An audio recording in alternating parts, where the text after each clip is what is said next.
Hello and welcome once again to Gaming Under the Influence. I'm Mike here with Alex, coming from GreenDragonCVR in Woodbridge to talk about video games. Oh yeah, How are you, man? It's been a little while. bit. Yeah, I'm pretty good, man. How are you doing? Good. It's been a couple of weeks of not recording and playing Souls. Yeah, a little bit of hiatus, which kind of prompted a little bit of a jump back into Souls, I guess, for reasons we're going to be talking about today. I think the biggest one was, there was just a couple of weeks back, they announced the Game of the Year nominees for the Game Awards, which is 2 days from now, actually. Yes. The coming Thursday.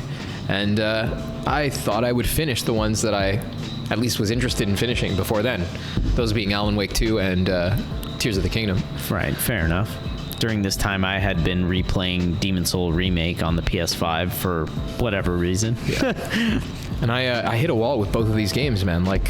I like a lot about both of them. I've talked probably fondly about both of them on this show, and I think they're both fairly revolutionary, especially Zelda in terms of its scope, I guess, like the physical scope of the world and how its physics engine and stuff like that. And the physics too, for sure. And I think the world building is fantastic. The kind of stuff it draws on, I think it has the kind of integrity in its world building that a Miyazaki world would have.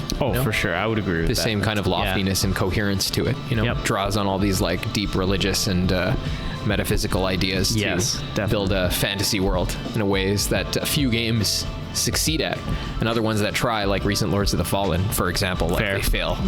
It's like a joke, right? It's like looking at an album cover or something like that, like a cartoonish. Not quite the same. Yeah. So Zelda, I really like it for that, and Alan Wake, I like it because almost the same thing. Its concept is it immediately struck me as something that I was familiar with in a good way. It's like Twin Peaks, the game, right? I was drawn to it immediately. I love the tone. I love Remedy's writing, their take on the supernatural. All of this stuff is awesome, and it makes a really strong first impression. Alan Wake 2. And they introduced these revolutionary mechanics like the mind place and transitioning between dimensions, and the way that you assemble clues instead of at the time, it seemed to me, you assemble clues in your head instead of items on the ground in order to progress the story. That struck me as something very interesting. But in both of these games, man, I got to a point where, with Zelda, the world is totally obscured to me, it felt like, by these inane and oppressive mechanics that don't in any way express the world. They get in the way of anything to do with it. Right? Yeah, they're kind of just all prerequisites towards the end of the story, and it's strange, right? It's a little bit of a disconnect. It's weird. I think the biggest thing, I probably mentioned this before, but you'll be traversing this ruined world, it's comparable in its beauty and the tragedy of its dilapidation to something like Elden Ring's world, right? It's great, but then you go underground to these shrines, which are supposed to be these hidden places where they keep secret knowledge and stuff, and you end up doing ball puzzles. Yeah, you end up doing stupid, trivial things that you're why? Why would an ancient civilization do this to me? Yeah, and it's not even that they're bad. They're fun to do. It just kind of breaks you out of the game, right? They're discordant with the concept. It doesn't help the immersion, but anyway. No, it doesn't express the idea well. No. Alan Wake 2, you're here to be a detective or to be this fiction writer trying to escape from the construct of his own mind. It's all very compelling stuff. Yeah. But then out of nowhere, buddy, you end up having to do some lame gunplay. Yeah. It does not feel good. The guns are not cool. The enemies you're shooting are totally uninteresting. Yeah. They're just dudes with black smoke on them for the whole game. Which is sad because it's Remedy. You'd hope it'd be Control at least, but yeah. So here again, you go from being this detective enjoying the atmosphere, it's like you're playing Twin Peaks the game, and out of nowhere you're just in this gunfight with people swearing at you and stuff like that, and you're just bam, bam, bam, bam, bam. It's somebody sniping at you up above. You gotta what am I doing? I'm asking myself. How does this? I wasn't playing this game 5 minutes ago. See, I haven't played Alan Wake 2 yet, to be honest. But does it feel shoehorned in? They needed to kind of just appease the exactly there's the action, combat in the first one sucked and got in the way of me enjoying that game. This game, I'd say the first few chapters for each character, these things didn't really bother me as much. They were very minimal, but now I've gotten further into the game, maybe halfway or a bit more, and it's so oppressive. Every section, the enemies respawn all the time. The counter ammunition. It's like Resident Evil, except poorly done in terms of its survival mechanics, you know? That's a shame. Resident Evil, the enemies are cool. You can upgrade your weapons, and they're cool too. It feels good to play, at least the new iterations, right? All around, it's a tight package, and they make it compelling to progress through the levels with new items and stuff like that. And this game does have that when you're progressing through the levels with your, you know, Alan's fiction or using clues in Saga's mind space there. But then you have to literally at some point find items for a parade float or something like this on the map. You know, you need to find bolt cutters, things like this. Like, it's just like, man, it's so exhausting, utterly exhausting. I'm not interested in that. And you know, my own preferences aside, this is going to lead into our point here. Yes. It's discordant with the idea it's trying to express. When you're playing these parts, your mind is not in any way falling on the subject matter that the gameplay is supposed to represent. You're just thinking about some inane mechanical loop or how frustrated you are and you want it to be over. You know? That's the big disconnect, right? And you find yourself playing these games and you're not like, oh man, hours went by, that was awesome. You're like, oh, barely an hour went by. You know?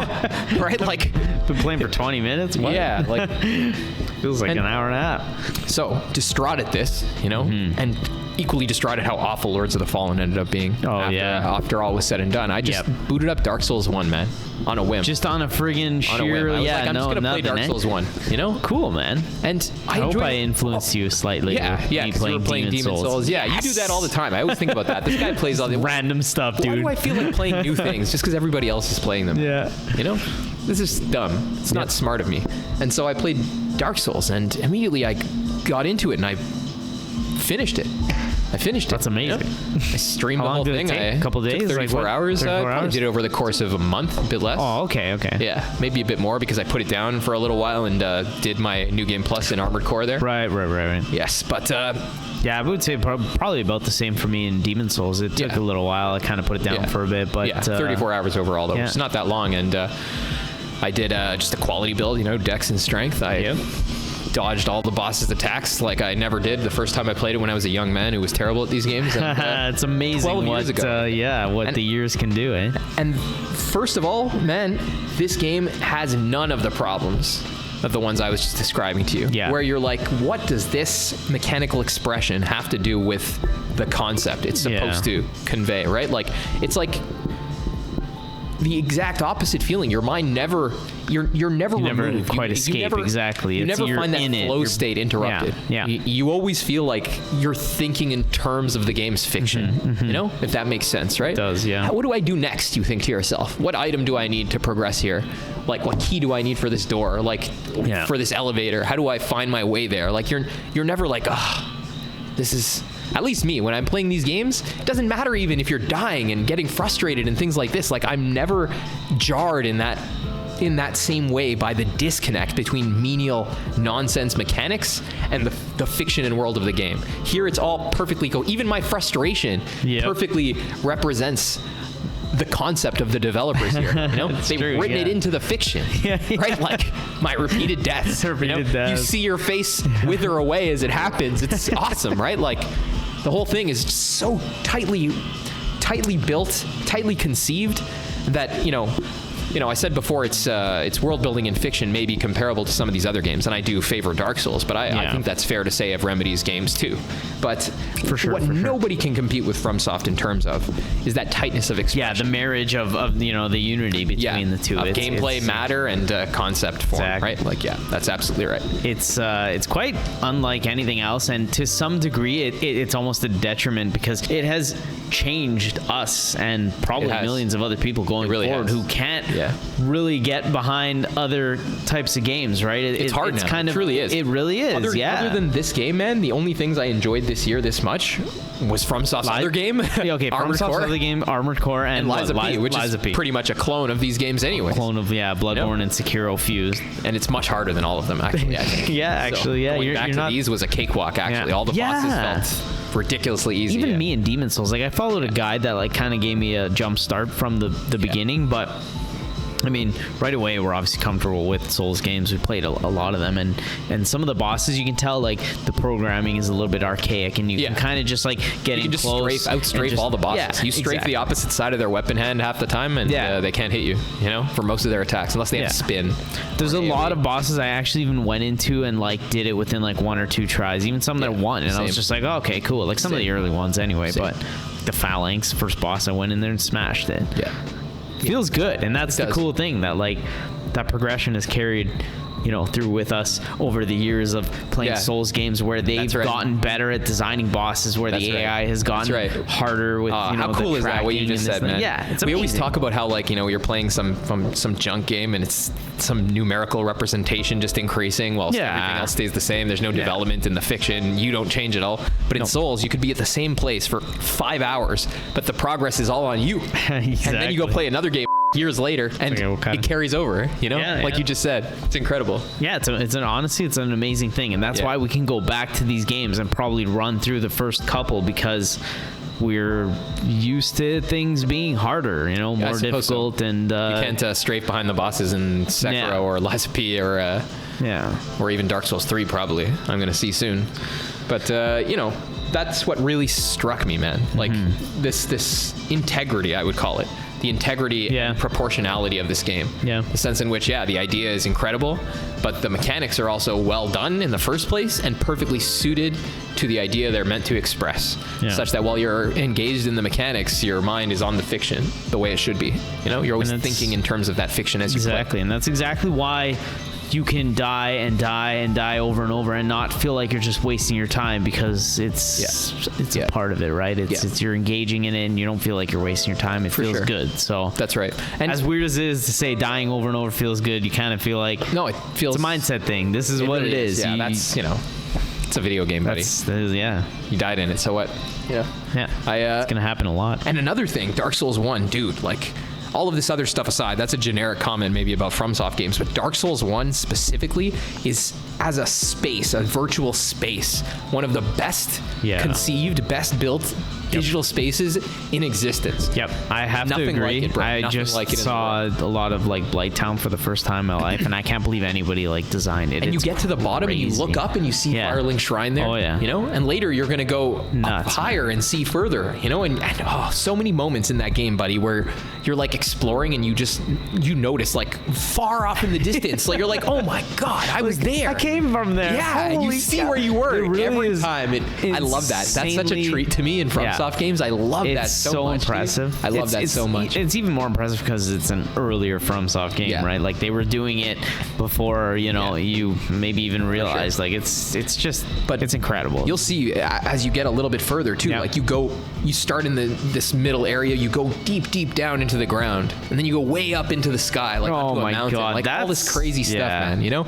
And you're always like lower, looking back up where you were. You're super high, looking through the clouds down where you came from. It's such an incredible experience. That's so amazing. Many beautiful sights and sounds and vistas. Like the game holds up amazing. Like the art really carries it. The only thing you can tell that's aged really is if you see like large flat textures, muddy textures. Exactly. If you see like a mountainside, maybe a lot of the swamp looks like dated and whatever. I large flat textures. Whatever. But that's like a large. I guess like large textured areas look pretty good. Like if you see a brick wall, it tends to look better than if you see a mountain. Yeah. Where there's like large, like flat areas that have one texture. That's where it looks aged. Yeah.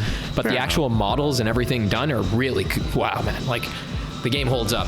And I really I could gush about it all day. It's such a well-made game, but the one thing is that I really walked away from is the sense of the world. Wow, it's such a wondrous place, the world that they built in Dark Souls 1. Oh yeah. And I'm playing 2 right now, and I know this may not be the most popular opinion, but I think that they achieve the same thing in 2 as well. 2 is also an incredible game. I haven't played. I mean, I'm on my first playthrough of Dark Souls 1 after doing my second on Demon Souls. So it's very, very good. The goal is to get through all the ones I haven't beaten yet. So it's very good. We're on the train. Yeah. But yeah, that's what it has over these games, man. And that's what I'm thankful for having experienced in the past month. This like sense of wonder and joy playing a game that incredible. That one that you've played years and years ago. It's almost like a new feeling again, just because of how amazing it is. It has the lasting power. It has legs. You know what I mean? And to your point, it does ruin other things. Because now there's no way. Now, straight up, buddy, I'm not going to play Zelda. I can't do it. I'm not gonna. At this point, you'll probably give up on I can't. it. And Alan Wake, I'd rather watch the rest of it on YouTube, buddy. That's the part that I like, anyways, right? Like, true. Or put it on easy or something and just blast through it because I can't suffer that. You know, not because I can't do it, because I can't bring myself to. You know what I mean? Souls is better. Yeah, it is better. We are fanboys. It is better. Dark Souls really holds up in 2023. It holds up, in my opinion, better than any game other than FromSoft's own that came out in 2023. Yeah. And it's for this reason that, unlike most other games and most other genres, FromSoft games, there's a perfect marriage of the concept and the world building they're trying to express with that gameplay mechanics. The mechanics are so tight, so focused. There's no, it's not an obese game. There's no fat. There's no stuff that is unrelated to the idea. Everything you do is just perfectly on track. You love mastering it. You're in that flow state the whole time. Yeah, no like lows where you're doing like a main quest that feels like a side quest or anything stupid like that. You're like, what's a quest? Yeah. What is that? Yeah, we don't need quests here. You know, like, what is that quest? We don't need that. Markers. Come on. You know, we don't need a map. Nope. Not until Elden Ring. Nope. Yeah, like, until Elden Ring, you're right. Yeah. When you could literally get lost in the woods or something like that, but yeah, that's how we feel about Souls in 2023. And if you're new here, we love it. We love it, and you should play it. That's the point of this video. Any one of them at any time. Yes, but especially if you're watching this 100 years from now, play Demon Souls. Dark Souls 1, I think you Demon should. Souls remake. Everybody should experience that, man. It's a work of like world. It's a work literally of world literature. I want to see that like to my grave. You know, the world like as like a scale model or something. Just see. How they have that online. You should see. It's very cool. Yeah. But we'll leave you with that. Thank you guys very much, and we'll chat soon. Oh yeah.